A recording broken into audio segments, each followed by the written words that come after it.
What's going on, guys? Dare here with Fantasy Football Advice, coming at you with another fantasy football video. Today, we got a good one for you guys. In today's video, we're going to be going over the top trade targets at the wide receiver position heading into week 5. With this now having 4 weeks behind us, we have a good understanding of how our players are performing against good defenses, bad defenses. Some we've seen players injured around them, others playing injured themselves. And with us now all having a 4-week sample, it's going to be a bit harder at this point in the season now. In order to buy low on players, we have to identify the upcoming matchups, pay even closer attention to the circumstances surrounding the players, because in order to get the deals like we were at the earlier part of the season, we're going to have to get a bit more creative, maybe enduring some tougher matchups in a trade, or trading away some of our players while they still have some good matchups, taking a bit of a hit in production now, but with the ultimate goal of having the strongest team when it matters most in the fantasy playoffs. And as more and more weeks go by, it's going to favor the teams with better records. Those are the teams that are going to have all the leverage. So if that's you, maybe you started 4-0, target those teams that might be 0-4 trying to make a move. They may be comfortable with trading away a better rest of season player just to get a couple wins right now. With that being said though, it's time to hop over to our stat of the day. Yesterday's stat of the day was Darren Waller leads all tight ends in the area of percentage of team air yards, but which tight end currently ranks second just behind him? The correct answer was actually Kyle Pitts. Congratulations to Mitch Sabka, the first to get this right on YouTube, and as for Twitter, at Frederick Bongos. Once again, congratulations to both of you.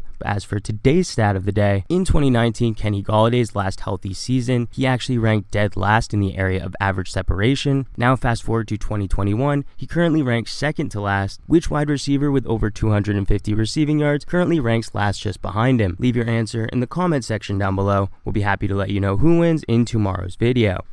And without further ado, let's hop right into those buy low targets. Just want to apologize up front, I am a bit under the weather this week. If you're not though, the show must go on. And at the top of the list, we have the player on the thumbnail. That's right, it's CeeDee Lamb of the Dallas Cowboys. After beginning the season on a tear in week 1 against the Tampa Bay Buccaneers, a game in which he saw 15 targets, put up over 23 fantasy points in a PPR format. Since then though, CeeDee Lamb has seen a drop in fantasy production in each week since. Ultimately, that's even reached a pinnacle in week 4 against the Carolina Panthers, a game in which he saw 5 targets, catching 2 of them, totaling 13 receiving yards, putting up a mere 3.3 fantasy points. And for a player drafted to be the wide receiver 1 for most teams who took him in the fantasy draft, being nearly 1 quarter through the season and putting up that small of fantasy output, a game in which Dak Prescott threw for the most passing touchdowns he had so far this season, it's going to leave a lot of fantasy owners of CeeDee Lamb a bit concerned. And as mentioned in the intro, we're trying to target teams that maybe got off to a less than perfect start. And with CeeDee Lamb in week 4 posting 3.5 fantasy points and the week before that posting 9.5, it wouldn't be a stretch to assume that the owners of CeeDee Lamb may have struggled in the early weeks of the season. And if you potentially add another bust in there, maybe they also owned Logan Thomas, maybe drafted Josh Jacobs, it's not a stretch at all to assume that the owner of CeeDee Lamb could be struggling, maybe starting off 1-3, 0-4. In that case, trading for CeeDee Lamb should be that much easier. Regardless though, it's still fantasy football. We're all trying to put together our best rosters, so owners of CeeDee Lamb certainly would look to upgrade if the opportunity presented itself.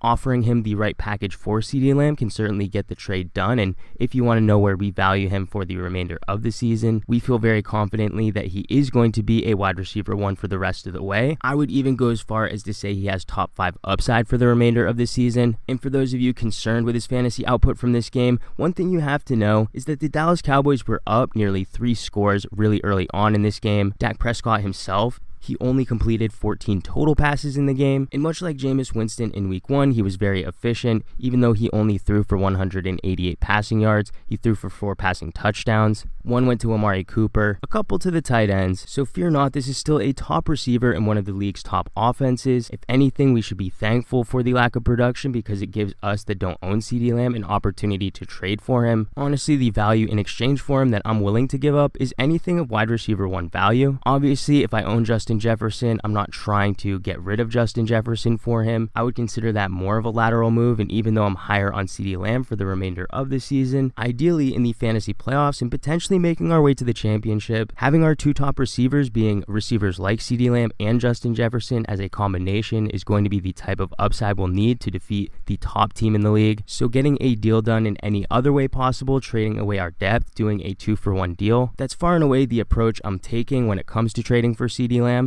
Moving into the next wide receiver, you may not consider it a buy low. I was even debating keeping him for the second segment. That's of course the just buy segment, consisting in weeks past of receivers like DJ Moore, Mike Williams, players that you're not necessarily buying low on, but you still want to invest into them because they'll still pay dividends for you for the remainder of the year. We certainly believe Michael Pittman fits into that category. If you're looking in areas like air yards, percentage of team targets, when it comes to Michael Pittman on the Indianapolis Colts, he's completely dominating in many major categories. The production that we've seen on the field, it's been a bit lackluster. While he is playing consistent, we haven't seen a ceiling week out of him. Through 4 weeks, he still remains scoreless, but I would still consider Carson Wentz getting his footing underneath him. Remember, he began the season injured, meaning he didn't get the full set of snaps during training camp. He didn't get as many practice reps. Carson Wentz and the chemistry between him and Michael Pittman, it's going to improve as the season goes on. In addition to that, we should expect this offense to have an overall improvement as well. Tying those two things in together, we could really see a section of the season where Michael Pittman completely explodes. We're talking multiple games, possibly putting up 20 plus fantasy points in a PPR format. And even though preferably in my flex position, I do like to put in wide receivers that do have an immense amount of upside, those receivers like Deshaun Jackson, Marvin Jones, those ones that can have those multi-touchdown performances with 100 plus receiving yards, I still think there can be some merit to putting in a player like Michael Pittman. At least with him, you know he has an extremely high floor week to week, so long as Carson Wentz stays healthy, and I know that can be a big if at times, but that's a perfect example of what you can say in the negotiation process for Michael Pittman. Everyone in your league knows exactly how injury prone Carson Wentz is, and there's no guarantee that Michael Pittman produces like this with any other quarterback in this offense. So technically, with him trading Michael Pittman away, theoretically he could see him as trading high. But in reality, the deeper we look into Michael Pittman, you'll realize that the air yards, the targets, and the fantasy output, it all doesn't match up, and eventually Michael Pittman is going to regress to the mean. And when that happens, you're really going to wish that you traded for him earlier while he remains scoreless. And with him being in a bit of a weird range when it comes to value, he's a bit more valuable than your average flex player because he does have some upside. But at the same time, I don't think owners are going to be asking all that much for him. You could get away with trading other positions, maybe even a backup quarterback to a quarterback needy team, potentially a tight end if you were able to get Dawson Knox off the waiver wire. Even trading away a running back like Zach Moss, James Conner, these are all options that you can package together for Michael Pittman, and ultimately I think that you'll be happy that you did. But bouncing back to a more prototypical buy low candidate, we have Courtland Sutton of the Denver Broncos. This one is a serious buy low because not only do we have Courtland Sutton who's underperforming, him easily being the leading receiver on this team, KJ Hamler on IR as well as Jerry Jeudy. In theory, Courtland Sutton should be completely popping off. Over the past 2 weeks, though, unfortunately, he's been held to a combined 8 receptions, scoring no more than 8.7 fantasy points in a PPR format, being held to under 50 receiving yards in each contest, and currently through 4 weeks, he's hardly inside the top 50. Now to add insult to injury, there's going to be a change at quarterback, moving from Teddy Bridgewater, a quarterback that the fantasy community as a whole looks at as a positive one for the fantasy wide receivers. Remember DJ Moore, Curtis Samuel, Robbie Anderson, all startable fantasy assets for the entire year last season under Carolina. Now Drew Lock is the presumed starter, so not only are owners of Courtland Sutton disappointed with the fantasy output they've received from Courtland Sutton over the past 2 weeks, now looking into the future, their expectations for him, they're really not going to be as high. In reality, though, this is the perfect time to trade for Courtland Sutton. Remember, just 2 seasons ago, prior to his ACL tear that kept him out all of last season, Courtland Sutton was the wide receiver 19. Many people may not remember, but Drew Lock was actually the starting quarterback to close out the season, and while Courtland Sutton may not have had his best fantasy days during that span, he did have one single week where he posted the most fantasy points he had on the entire season with Drew Lock at quarterback. In addition to that, he was seeing more volume than he had with any other quarterback throwing him the ball. In fact, he had never seen double-digit targets in a game until Drew Lock actually was the starter. So if there's any chance that Drew Lock does improve, we know he'll be highly motivated after losing his job to Teddy Bridgewater. I would fully expect him to go to what is a familiar target, and realistically, the most familiar target for him is going to be Courtland Sutton. Right now, his fantasy value's at an all-time low. So I would take full advantage of that. But even considering that, I'm not trying to overpay for Courtland Sutton. Remember, we're buying low on him. He's the wide receiver 46. Investing in him as a top 20 option is just something you're not going to have to do. Some production that has warranted a high price tag is going to be the next wide receiver. That's Laviska Shenault of the Jacksonville Jaguars. If you followed our content throughout the offseason this year and entering the draft, you know that Laviska Shenault was one of our top targets. It was unfortunate to see that in the first few weeks, he wasn't as heavily involved as we would have expected. With Travis Etienne out, suffering a season-ending injury before the season even began, Laviska Shenault being the short target in this offense, it opened the door to a lot of potential for fantasy production. This offense, though, it hasn't been all that great, to be expected, though, with a rookie quarterback, but the involvement for Laviska Shenault when compared to receivers like DJ Chark and especially Marvin Jones. But now in week 4, as we know, DJ Chark did suffer an injury, one that's likely to hold him out for the season, and with now the injuries piling up for the receivers on this team, you have Travis Etienne, as mentioned, in training camp, now DJ Chark. The list of quality pass catchers in this offense is dwindling down, Marvin Jones getting up there in age. This team has virtually no choice but to increase the role of that of Laviska Shenault, and in the limited opportunities we saw from him, being more heavily involved in the offense, being targeted at a much higher rate, Laviska Shenault looked great. We already know he's versatile, and the types of targets he was seeing, they were the lower ADOT types of targets, the higher completion targets. That fact for fantasy owners should be looked at as a positive. Lower ADOT targets are going to be good for a rookie quarterback that could struggle with consistency issues. On top of that, the catch rate for Laviska, the floor for Laviska, it's going to be much higher than it would be, being only a receiver targeted mainly in deep receiving, think Rondale Moore or Christian Kirk, only with Trevor Lawrence throwing to you. So if you're in the market for a high upside flex type receiver, I think Laviska Shenault should be at the top of your list because he's not going to cost you an arm and a leg to acquire. The owners of Shenault, they've already made other arrangements so far throughout this season, because with every lineup I've seen that owns Laviska, they haven't been starting him. In week 4, unless you're in a 14 or 16 team league, most fantasy owners, they left him on the bench. If you're able to offer an upside type bench player the same value that Laviska Shenault was prior to the DJ Chark injury, if that's enough to get you DJ Chark in return in a trade, I 100% support that. It's going to pay dividends for you. In fact, I'm willing to even invest a bit more than that because I think the upside is going to more than warrant it. With this being a young and inexperienced offense, we're expecting improvement throughout the season. With this only being 1/4 of the way through, not only are we going to see offensive improvement, but we should see improvement from Laviska as well. Now, really quickly, until we get into the just buy category, I do want to shout out both Marvin Jones as well as Jeudy, who I also think make great targets for very similar reasons. Marvin Jones being the player who's the highest targeted receiver in this offense for Jacksonville. Me personally, I don't consider him as strong as a target just because the cost that it's going to get you to land him on your team, it's going to be much greater than Laviska. But with him already producing consistently, his floor and ceiling is going to increase as well. So Marvin Jones from this point on is just a slam dunk pick as long as he can stay healthy. With him getting older though, and his involvement increasing, an injury to Marvin Jones, it wouldn't be all that surprising to me, but we've already seen an injury take place for Jeudy. And while no, I'm not afraid of trading for an injured player, I think the price of Courtland Sutton, a player who's not currently injured, a player who's already proven to have top 20 upside with this quarterback, I think that just makes the better trade target. And as mentioned, Sutton himself is going to be relatively cheap, so if I'm prioritizing 2 of these 4 receivers, one on each team, it would be Laviska and Courtland Sutton, but that's just me personally. I think all 4 make solid targets. In a very similar situation to trading for Jeudy, I have 2 other injured players that I think that you should be targeting. One of them returned from injury last week, and if that wasn't enough of a hint, it's Curtis Samuel of the Washington football team. He was a player that I mentioned in the waiver wire video. I had him ranked pretty high, but with him already being owned in about 59% of leagues, not many of you out there even had the ability to get him, but as mentioned, I said he was going to be a trade target, so here we are on Thursday, the trade target video, and Curtis Samuel, we're bringing him up once again. Taylor Heineke, he does show a lot of promise for this offense. Logan Thomas, he also is now on the IR. The passing weapons in this offense, they have shown to be a bit limited.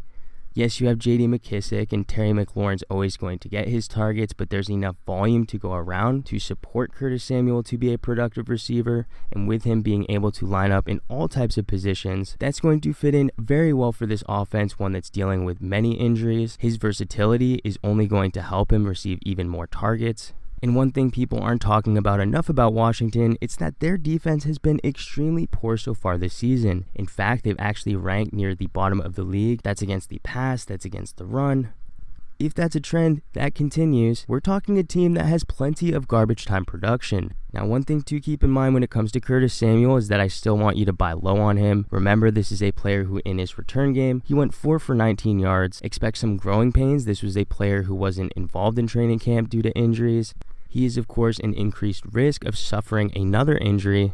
And with us not having seen him perform in this offense, there's no guarantee that he has a safe floor or a high ceiling. The talent's there, but you do have to balance out the price with the risk associated with the pick. Use that as a bargaining chip when trying to trade for him. A player that you're not likely to have any bargaining chips trading for, an injured player, Michael Thomas. He's a receiver. I definitely would try to put some offers out as soon as possible. I'm hoping that the team that drafted Michael Thomas, they started off 0-4 or 1-3, feeling like they need to make a move as soon as possible. One thing working in your favor in order to nab him is that the New Orleans Saints passing offense, it hasn't looked all that great. Yes, in week 1, Jameis Winston threw for multi-touchdowns, but he threw for under 200 passing yards, much like Dak did this past week. And when it comes to a receiver like Michael Thomas, a receiver that holds the record for most consecutive games with double-digit receptions, I mean, it's easy to see that he doesn't perfectly fit into this offense, but his talent alone, we already know that the offense is going to work around him. Him and Kamara being the most talented players on the offense, they'll figure it out, but make sure you're not investing into vintage Michael Thomas, the one that finished as a top fantasy receiver. Either way though, send out some offers, try to target a desperate owner. And if you're able to target that owner, get him for top 20 value at the wide receiver position. I think you'll be happy with what you get in return. Moving into 2 receivers who are slightly underperforming, but that still doesn't mean you're going to get much of a discount. No need to really go over these players. You know who they are, you know how they're producing. At the top, we have Calvin Ridley, of course, and below him, we have Mike Williams. Calvin Ridley has been playing somewhat consistently as a high-end wide receiver too. If you trade for him with those types of expectations, then you're never going to be disappointed, but I would still feel confident enough to trade back-end wide receiver 1 value for him in return. I think ultimately by the end of the season, even by the midway point of the season, he's going to already be posting that type of production, but also have those massive explosion games. Matt Ryan seems to finally be getting it together, and while it's a bit too early to tell for sure, it's a positive sign. Remember, when we're trying to trade for him, we want to target him before those explosion games, and since he hasn't quite yet exploded, he's still a viable target that you can get at a somewhat fair price. Behind him, Mike Williams, he's a player who just had his worst game of the season. When it comes to our rest of season rankings, though, he's just outside the top 12, so we're still really high on him. Justin Herbert, he looks phenomenal this year. Mike Williams, we know if he's receiving the volume, if he's staying healthy, he's going to continue to produce. I feel confident that he's going to be a top 20 wide receiver the rest of the way so long as he can stay healthy. And with many teams, after seeing him drop from his really high-end production in the first 3 weeks back down to reality, they may see this as a last opportunity to sell high on him from his production in the first 3 weeks, because even though Mike Williams has been producing like a stud, we still have to remember this is the first time we've ever seen this type of production from him. On top of that, we've never actually seen him stay healthy for a long stretch of time. So even though me personally, I'm trying to invest into him, I can't hate on anybody trying to sell high on him either. I can get both sides of the fence, but me personally, I think the upside more than makes up for the risk associated with the pick. So if you ask me, I'm investing into him. Moving into the sell high wide receivers, these are going to be the players that you potentially trade away for some of these buy low targets and these just buy targets I had just mentioned. To start us off, we have Tyler Boyd, and I know this is going to be a player that not many people agree with. Tyler Boyd has been super solid as he has been in every season.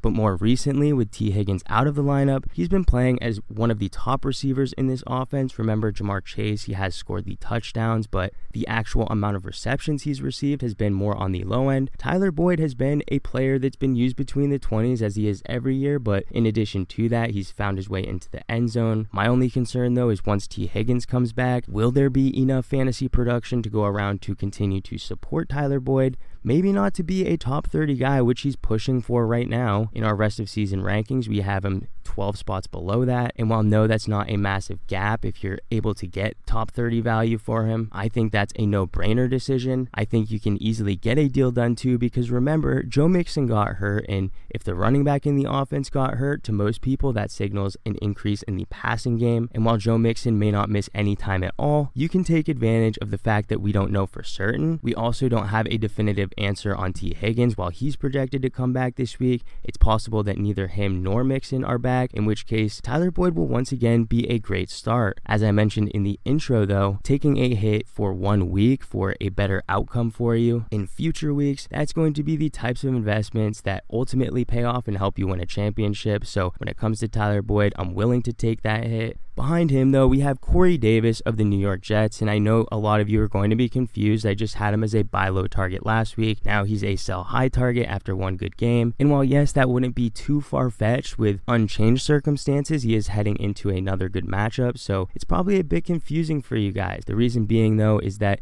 the circumstances have actually changed. I wasn't expecting Jamison Crowder to return, and even when he did return, I wasn't expecting his involvement to be so high. With him being a higher targeted receiver, one that does get a higher amount of volume, that is going to eat into the high volume we've seen already out of Corey Davis. And if Corey Davis isn't going to receive that volume, this isn't a high upside offense. He's not the type of receiver that can do a lot with a mere 3 or 4 targets. And while he did produce against a very poor pass defense this week, there are going to be more difficult games in the future, and as long as Jamison Crowder's healthy, Corey Davis is going to be a bit more volatile, so I would try to sell high on him, and the type of value I'm asking for in return is going to be somewhere in the range of a top 30 receiver. Now, the final sell high candidate we have is a player that many of you could have potentially got off the waiver wire this week. That's AJ Green of the Arizona Cardinals. When it comes to AJ Green, he's received exactly 6 targets in each week 1, 2, 3, and 4. He's been actually the most consistently targeted receiver on this offense. Yes, DeAndre Hopkins has received more total targets, but we've seen variance in even his role. AJ Green,